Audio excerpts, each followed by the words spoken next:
Assalamualaikum, selamat sore teman-teman pecinta lobster tawar dimanapun kalian berada.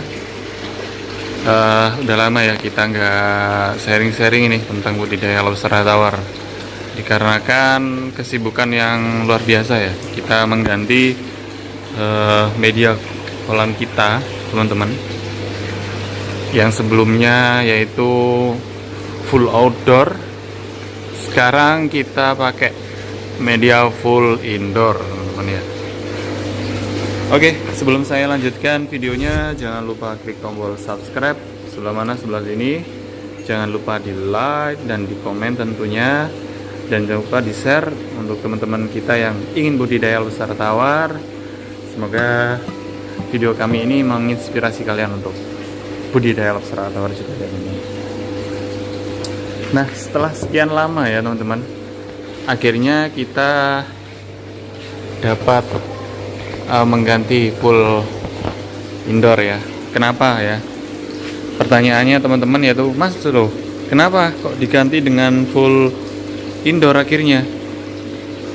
Kenapa kok memutuskan full indoor? Nah, di video ini saya ingin menjawabnya ya teman-teman ya. Jadi yang pertama, kami menemui kendala ya teman-teman, yaitu kendalanya apa? Kendalanya itu di faktor cuaca ya teman-teman. Faktor cuaca. Faktor cuacanya yaitu, Mas Saul, itu ambilin itu punyamu buah di depan. Jadi faktor cuacanya yaitu faktor hujan ya teman-teman ya. Yang pertama itu faktor hujan. Kenapa faktor hujan?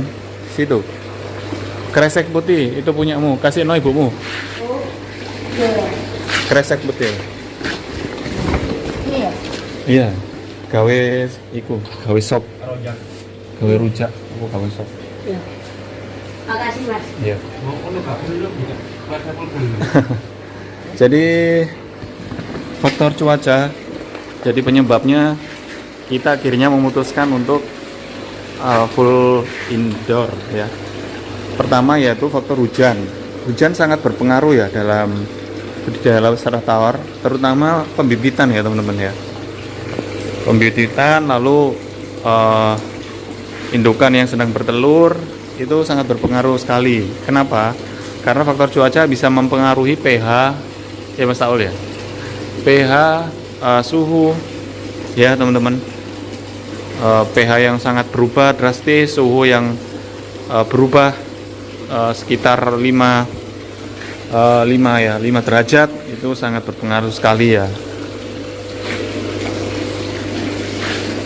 Akhirnya kita memutuskan untuk memakai full indoor seperti ini. Penyebab yang kedua adalah panas matahari ya teman-teman. Panas matahari ini sangat berpengaruh juga. Ketika di Surabaya ini panasnya sekitar 34, 26 bahkan ya, itu sangat berpengaruh sekali ya. Suhu air kolam berubah drastis, akhirnya banyak lobster tawar kita ini yang gagal adaptasi. Kedua, gagal molting ya, akibat suhu yang berpengaruh sangat drastis, berubah sangat drastis. Akhirnya kita memutuskan untuk full indoor gitu. Sebetulnya sangat ini juga ya, berpengaruh juga. Kita akhirnya memutuskan untuk nggak pakai apu-apu teman-teman. Karena kenapa? Apu-apunya mati. Ya seperti ini ya contohnya. Nah ini mati apu-apunya ya teman-teman. Nah menguning seperti ini akhirnya mati. Kenapa? Karena nggak dapat sinar matahari ya, asupan sinar matahari. Jadi tumbuhan itu perlu asupan sinar matahari teman-teman. Gitu. Ya. Oh, kabur dia. Lalu yang ke apa ya? Ya akhirnya omset turun ya, omsetnya turun dari penjualan tumbuhan air apu-apu. Tapi nggak masalah ya teman-teman. Karena dampak positifnya yaitu lobster tawar kita ini suhunya stabil terus ya. airnya stabil, pH-nya stabil ya teman-teman. Itu positifnya ya. Namun di segi negatifnya, yaitu sisa pakan itu mengendapnya lebih cepat teman-teman. Kenapa? Karena sisa pakan itu tidak terurai sama sinar matahari ya. Sinar matahari tidak dapat mengurai sisa pakan karena full indoor ya. Sebaliknya dengan kolam indoor, full outdoor ya, sisa pakan itu dapat terurai dengan baik karena kan dapat sinar matahari tuh. Sisa pakan bakal terurai, hancur karena kena terik matahari itu teman-teman. Itu ya. Jadi itulah segi negatif dan positifnya full indoor ataupun full outdoor teman-teman ya. Cuman karena kami ini sering ada pelatihan ya teman-teman, ada pelatihan, ada kunjungan ke farm kami, maka kami memutuskan untuk full indoor aja karena kasihan nih teman-teman, kunjungan pelatihan itu kena panas matahari, kena hujan ya, jadi tidak maksimal ya dalam melakukan pelatihan atau kunjungannya gitu teman-teman.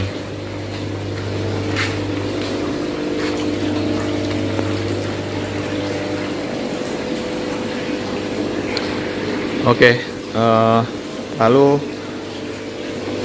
dampak positifnya apa ya? Dampak positifnya ya itu tadi ya, kita nggak panas-panas, nggak kehujanan ya ketika ada pelatihan. Lalu lobster tawar kita lebih stabil ya, suhunya lebih stabil, tidak mudah stres untuk lobster tawarnya karena kan pH-nya stabil, suhunya juga stabil, airnya juga bersih ya teman-teman. Cuman ya itu tadi negatifnya, sisa pakan itu sulit ya untuk terurai. Maka dari itu kita harus pompa filter itu harus tersedia, bahkan hampir 24 jam ya kita harus beroperasi pompa filternya dan aeratornya. Dampak negatif selanjutnya apa? Dampak selanjutnya negatifnya yaitu ketika ini apa namanya, mati listrik ya teman-teman, atau PDA listrik mati. Nah otomatis kan pompa filter dan aerator itu mati ya teman-teman. Nah itu dampak negatifnya, lobster bakar kehilangan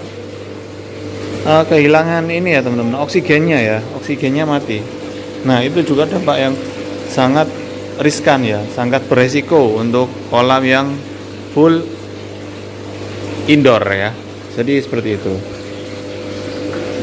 Maka dari itu kita airnya nggak terlalu banyak ya teman-teman, harus ada shelter yang ada permukaan seperti ini. Kenapa? Karena nanti ketika mati lampu atau mati listrik, itu lobster-lobsternya diharapkan dapat menghirup udara di udara ya. Dia bakal naik ke shelter-shelter ya, dia bakal naik gitu teman-teman. Seperti itu kan, shelternya ada di permukaan semua ya, gitu teman-teman. Oke teman-teman, terima kasih ya yang udah nonton video dari Full Lobster. Jangan lupa klik tombol subscribe sebelah sini, jangan lupa di like dan komen tentunya. Siapa tahu kita dapat bermanfaat untuk teman-teman pembudidaya lainnya, bisa sharing-sharing bareng. Yang ada pertanyaan monggo silakan bisa ditanyakan ya teman-teman ya, agar kita dapat mengupgrade ilmu tentang budidaya lobster tawar kita. Oke, kalau begitu akhir kata, wassalamualaikum warahmatullahi wabarakatuh. See you on next video and bye. Tutup Mas Saul, tutup.